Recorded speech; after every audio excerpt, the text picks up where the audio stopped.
Hello everyone, welcome to கேகுரு academy. இந்த வீடியோலாம் நம்ம பார்க்க போகிறது TNPSC maths weekly test practice. இது நம்ம கொஞ்ச நாளாக கொடுக்கல. ஸோ அதை எங்கே நம்ம ஸ்டாப் பண்ணமோ, அதாவது எந்த வாரத்தில் நம்ம ஸ்டாப் பண்ணமோ அதில் கண்டினியூஸாக இனி ஒன் பை ஒன்னாக வரும். ஸோ நீங்கள் அதை கவர் பண்ணிக்கலாம்.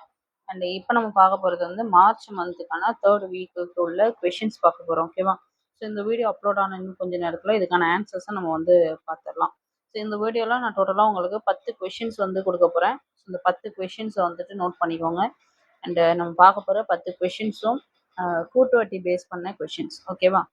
சரி, ஃபஸ்ட்டு கொஷின் பாருங்கள். ஒரு குறிப்பிட்ட அசல் ரூபாய் 400க்கு எத்தனை சதவிகித வருட வட்டி வீதத்தில் 2 வருடங்களில் கூட்டு வட்டியினுடைய அந்த தொகை ரூபாய் 41 கிடைக்கும் அப்படின்னு கேட்டிருக்காங்க. அடுத்தது ரெண்டாவது கொஷின்.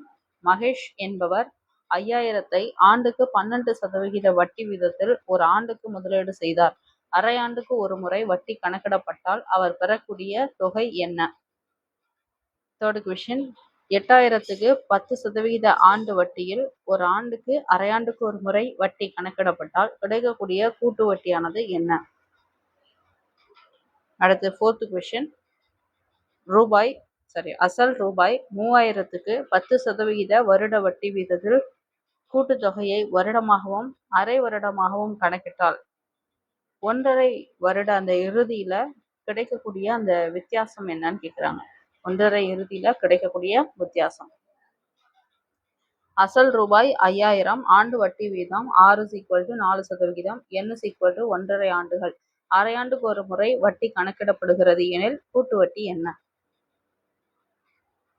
ஒரு குறிப்பிட்ட அசலுக்கு 2 வருடத்தில் கிடைத்த தனிவட்டி மற்றும் கூட்டு வட்டி தொகை முறையே 120, 129 எனில் வருட வட்டி வீதம் என்ன? அடுத்த கொஷின். வருட கூட்டு வட்டி 20% இருக்கும்போது காலாண்டுக்கு வட்டி கணக்கிடப்படுகிறது எனில் ரூபாய் 16,000க்கு 9 மாதங்களுக்கு கிடைக்கக்கூடிய கூட்டு வட்டி எவ்வளவு? அடுத்து எட்டாவது கொஷின்.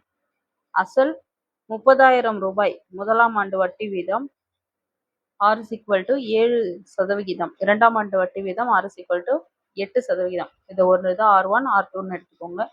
ஆண்டுக்கு ஒரு முறை வட்டி கணக்கிடப்படுகிறது அப்படின்னும் பொழுது கூட்டு வட்டி என்ன? அடுத்து 9வது கொஷின். P=2000, N=1.5 ஆண்டுகள், R=4% அப்படின்னா CI என்ன? அதாவது கூட்டு வட்டி என்ன? அடுத்து இந்த லாஸ்ட் 10வது கொஷின். 2018 ஒரு நகரத்தின் மக்கள் தொகை 2,25,000. அடுத்த ஆண்டில் அது 12% அதிகரிக்குமானால் 2019 மக்கள் தொகையை காண்க. ஓகே ஃப்ரெண்ட்ஸ், இந்த 10 கொஷினுக்குமான ஆன்சர் நான் அடுத்த ஒரு வீடியோவில் தரேன். ஸோ நீங்கள் லேட்டராக, அதாவது நான் போஸ்ட் பண்ண உடனே இல்லாமல் கொஞ்சம் லேட்டராக இந்த வீடியோ நீங்கள் பார்க்கும்பொழுது கண்டிப்பாக அந்த ஆன்சர் கீ இந்த வீடியோவோட கடைசியிலே உங்களுக்கு ஷோ ஆகும். நீங்கள் அதை கிளிக் பண்ணி இதுக்கான ஆன்சர்ஸ் எல்லாத்தையும் செக் பண்ணிக்கலாம். ஓகே, இந்த வீடியோ யூஸ்ஃபுல்லாக இருந்திருக்கும்னு நம்புகிறேன். இதே மாதிரி வேற ஒரு தகவலில் பார்க்கலாம். தேங்க்யூ.